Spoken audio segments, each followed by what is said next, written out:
नमस्कार साथियों, क्लास 12 के पॉलिटिकल साइंस की कक्षा में आपका स्वागत है। आज मैं आप लोगों को झारखंड बोर्ड के 12th के एग्ज़ाम में पॉलिटिकल साइंस में पूछे गए क्वेश्चन की प्रैक्टिस कराऊंगा, क्योंकि झारखंड बोर्ड के शुरू 10 क्वेश्चन जो होते हैं वो एमसीक्यू होते हैं और इस बार तो 20 क्वेश्चन एमसीक्यू रहेंगे। यह वीडियो एनसीईआरटी बुक पर आधारित है, तो झारखंड बोर्ड के साथ साथ उन सभी बोर्ड के विद्यार्थियों के लिए फ्रूटफुल होगा, यूजफुल होगा जो एनसीईआरटी बुक को फॉलो करते हैं। साथ ही साथ ये कॉम्पिटिटिव स्टूडेंट के लिए भी उपयोगी होगा। तो चलिए हम लोग 12th बोर्ड में पूछे गए जो कि 2014 में पूछा गया, तो उन क्वेश्चन की प्रैक्टिस शुरू करते हैं। तो पहला क्वेश्चन यह था कि उत्तर अटलांटिक संगठन नाटो का गठन कब किया गया था। साथियों, नाटो आप जानते हैं कि नाटो का गठन अमेरिका की अगुवाई में हुआ था। यह पूंजीवादी गुट का संगठन था। अभी इसका हेडक्वार्टर जो है वो बेल्जियम की राजधानी ब्रुसेल्स में है। तो आपको यह बताना है कि इसका गठन कब हुआ था, 1955, 1949, 1945 या 1950। तो साथियों, नाटो जिसका कि हेडक्वार्टर मैंने बताया कि बेल्जियम की राजधानी ब्रुसेल्स में है, अभी तत्काल में इसके 29 देश हैं। तो इसका गठन 1949 में किया गया था। तो हम इसका आंसर बी टिक लगाएंगे। साथ ही साथ मैंने जो इसकी व्याख्या की यह भी आपको याद रखना है। कभी क्वेश्चन हो सकता है पूछ दे कि नाटो का हेडक्वार्टर कितना है, तो आपको ब्रुसेल्स याद रखना होगा। और फिर नाटो में कितने सदस्य देश हैं, तो 29 सदस्य देश हैं। अब क्वेश्चन नंबर 2 की तरफ चलते हैं। भारत में योजना आयोग प्लानिंग कमीशन के अध्यक्ष कौन होते हैं। क्वेश्चन होते हैं, लेकिन अब ये क्वेश्चन पास्ट का बन गया, होते थे हो जाएगा, क्योंकि योजना आयोग को मोदी सरकार ने 2015 में समाप्त कर दिया। अब योजना आयोग के जगह नीति आयोग ने स्थान ले लिया है। नीति आयोग अब देश के लिए योजना बनाती है। तो आपको यह बताना है कि योजना आयोग के अध्यक्ष, कहें कि पदेन अध्यक्ष, कौन होते थे। राष्ट्रपति, उपराष्ट्रपति, प्रधानमंत्री या लोकसभा अध्यक्ष। तो साथियों, भारत में योजना आयोग के पदेन अध्यक्ष प्रधानमंत्री हुआ करते थे। अगर क्वेश्चन को इस तरह ट्विस्ट कर दिया जाए कि योजना आयोग की पहली महिला अध्यक्ष कौन थी, तो एकमात्र महिला प्रधानमंत्री इंदिरा गांधी बनी है। तो उसका आंसर इंदिरा गांधी हो जाएगा, क्योंकि जो प्रधानमंत्री होते हैं वही योजना आयोग के पदेन अध्यक्ष होते थे। क्वेश्चन नंबर 3 को हम लोग देखते हैं। भारत के प्रथम उप प्रधानमंत्री थे, तो बताना है कि उप प्रधानमंत्री कौन थे। डिप्टी प्राइम मिनिस्टर वल्लभ भाई पटेल, चौधरी चरण सिंह, चंद्रशेखर और लाल कृष्ण आडवाणी। तो साथियों, भारत के उप प्रधानमंत्री पहले जो थे वो वल्लभ भाई पटेल थे। वैसे बहुत सारे लोगों का मानना है कि जवाहरलाल की जगह अगर वल्लभ भाई पटेल प्रधानमंत्री होते तो देश की दशा और दिशा कुछ अलग ही होती। तो हमारे पहले उप प्रधानमंत्री वल्लभ भाई पटेल थे। लाल कृष्ण आडवाणी भी वाजपेयी मंत्रिमंडल में उप प्रधानमंत्री थे। वैसे आपको यह जान लेना बहुत ही आवश्यक है कि भारतीय संविधान में उप प्रधानमंत्री का कोई पद क्रिएट नहीं है और उप प्रधानमंत्री होने के नाते कोई विशेष अधिकार भी प्राप्त नहीं होता है। यह केवल एक तरह का पॉलिटिकल बैलेंसिंग है, राजनीतिक संतुलन साधने का एक प्रयास है। क्वेश्चन नंबर 4 को देखते हैं। सूचना का अधिकार कानून कब बना। सूचना का अधिकार, आरटीआई बहुत ही फेमस वर्ड है। राइट टू इन्फॉर्मेशन आप लोग जानते होंगे। किसी भी सरकारी काम काज के बारे में आप कोई सूचना प्राप्त कर सकते हैं एक नॉमिनल फ़ी अदा करके। सभी स्टेट में अलग अलग है, लेकिन बहुत ही कम राशि है, 2 रुपये से 10 रुपये तक की है। तो बताइए सूचना का अधिकार कानून कब बना। 2003 में, 2004 में, 2005 में या 2006 में। तो साथियों, 2005 में सूचना का अधिकार जो है वह कानूनी जामा इसको पहनाया गया। यह बहुत ही जनता के हाथ में एक तगड़ा हथियार है, जिसकी सहायता से वह जो है बहुत ही सूचना को निकाल सकता है। इसके पहले अंग्रेज़ों के समय में गोपनीयता का अधिकार था, अर्थात अंग्रेज़ों को बहुत सारी बातें गोपनीय रखने का अधिकार था। लेकिन चूंकि अब धीरे धीरे डेमोक्रेसी अपने जड़ें जमा रही है, इसलिए नई नई मांगें आ रही है। उन मांगों का एक नमूना है राइट टू इन्फॉर्मेशन।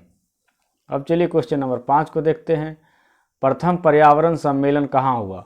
जेनेवा में, वियना में, ब्रुसेल्स में या क्योटो में। तो साथियों, प्रथम पर्यावरण सम्मेलन, फर्स्ट इन्वायरमेंटल समिट जो है वो जेनेवा में हुआ था। तो हमारा आंसर होगा ए। क्वेश्चन नंबर 6 को देखते हैं। अमृतसर के स्वर्ण मंदिर को मुक्त कराने के लिए कौन सा ऑपरेशन चलाया गया था। स्वर्ण मंदिर अमृतसर में है, सिखों का बहुत ही पवित्र स्थान, गोल्डन टेम्पल। वहाँ पर 1984 ईस्वी में भिंडरेवाला ने खालिस्तानी समर्थकों के सहारे उस को कब्जा कर लिया था और उसे कब्जा मुक्त कराने के लिए तत्कालीन प्रधानमंत्री इंदिरा गांधी एक आंदोलन ये चलाई थी, ऑपरेशन चलाई थी आर्मी के नेतृत्व में। तो बताइए वो ऑपरेशन कौन था? Operation desert storm, operation blue star, operation स्वर्ण मंदिर या ऑपरेशन विजय।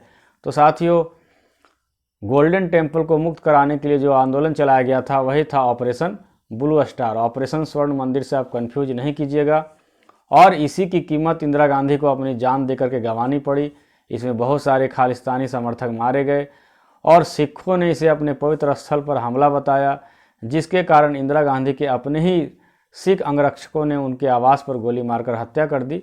लेकिन जो भी हो, ऑपरेशन ब्लू स्टार भारतीय सरकार की एक तरह से कहा जाए कि आतंकवाद पर कामयाबी थी। क्वेश्चन नंबर 7 है, सार्क के गठन के समय कितने सदस्य थे?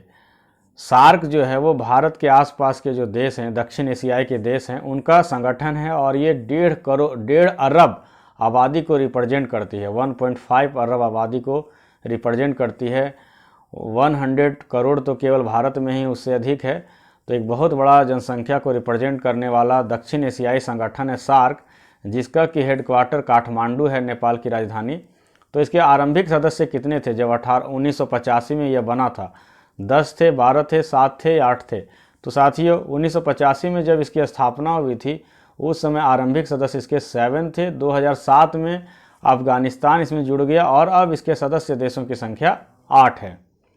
क्वेश्चन नंबर 8, 1945 में संयुक्त राष्ट्र का मौलिक सदस्य था, अर्थात जब संयुक्त राष्ट्र बन ही रहा था उस समय इसका मौलिक सदस्य कौन था? भारत, श्रीलंका, पाकिस्तान और बांग्लादेश। तो साथियों, पाकिस्तान और बांग्लादेश तो होगा नहीं, क्योंकि पाकिस्तान का निर्माण 1947 में हुआ, बांग्लादेश का निर्माण 1971 में हुआ और श्रीलंका 1948 में आज़ाद हुआ। भारत भी उस समय आज़ाद नहीं था, लेकिन भारत 1945 से ही इसका मौलिक सदस्य था। तो हमारा उत्तर होगा ऑप्शन ए। अब चलिए सेकेंड लास्ट क्वेश्चन को देखते हैं। किस आंदोलन से सुंदरलाल बहुगुणा का नाम जुड़ा है? किसान आंदोलन, नर्मदा बचाओ आंदोलन, चिपको आंदोलन या श्रमिक आंदोलन? तो साथियों, टिहरी गढ़वाल में जंगल को रोकने के लिए एक आंदोलन चलाया गया था, जिसमें गौरा देवी इसका नेतृत्व कर रही थी। सुंदरलाल बहुगुणा भी उसके नेता थे। तो चिपको आंदोलन का नाम सुंदरलाल बहुगुणा से जुड़ा हुआ है। सुंदरलाल बहुगुणा का नाम केवल चिपको आंदोलन से ही नहीं जुड़ा हुआ है, बल्कि वो बहुत सारे आंदोलन को चलाए हैं। शराब विरोधी आंदोलन को चलाए हैं, हरिजनों को मंदिर में प्रवेश दिलाने का आंदोलन चलाए हैं और चिपको आंदोलन में वृक्षों को बचाने के लिए इतना ये प्रसिद्ध हुए कि इन्हें दुनिया भर में वृक्ष मित्र के नाम से जाना जाने लगा। तो चिपको आंदोलन के साथ सुंदरलाल बहुगुणा का नाम लिया जाता है। अब लास्ट क्वेश्चन हम लोग देखते हैं, पंजाब समस्या के समाधान के लिए राजीव गांधी ने किसके साथ समझौता किया? पंजाब समस्या इंदिरा गांधी के समय शुरू हुआ था, उन्होंने ऑपरेशन ब्लू स्टार चलाया था, लेकिन वहाँ शांति स्थापित करने के लिए जब इंदिरा गांधी की हत्या के बाद राजीव गांधी भारत के प्रधानमंत्री बने तो किस सिख नेता के साथ समझौता किए थे? Option A Prakash Singh Badal, option B master Tara Singh, option C Harchand Singh Longowal या ऑप्शन डी सुरजीत सिंह बरनाला। तो साथियों, राजीव गांधी ने हरचंद सिंह लोंगोवाल के साथ समझौता किया था। तो इस प्रकार हमारा आंसर सी होगा। साथियों, आज हम लोगों ने 10 क्वेश्चन की प्रैक्टिस की, प्रीवियस ईयर क्वेश्चन की प्रैक्टिस की। यह वीडियो आपको कैसा लगा आप कमेंट बॉक्स में ज़रूर लिखें और अगर अच्छा लगा हो तो अपने 12th के साथियों को शेयर करें। और हम क्लास 9 से लेकर 12th तक का मैं वीडियो बनाता हूं, हिस्ट्री, ज्योग्राफी, पॉलिटिकल साइंस। तो जिन साथियों को भी इसकी ज़रूरत हो हमारे चैनल को शेयर करें। तो मिलते हैं इसी प्रकार के वीडियो में, तब तक के लिए जय हिंद, जय भारत।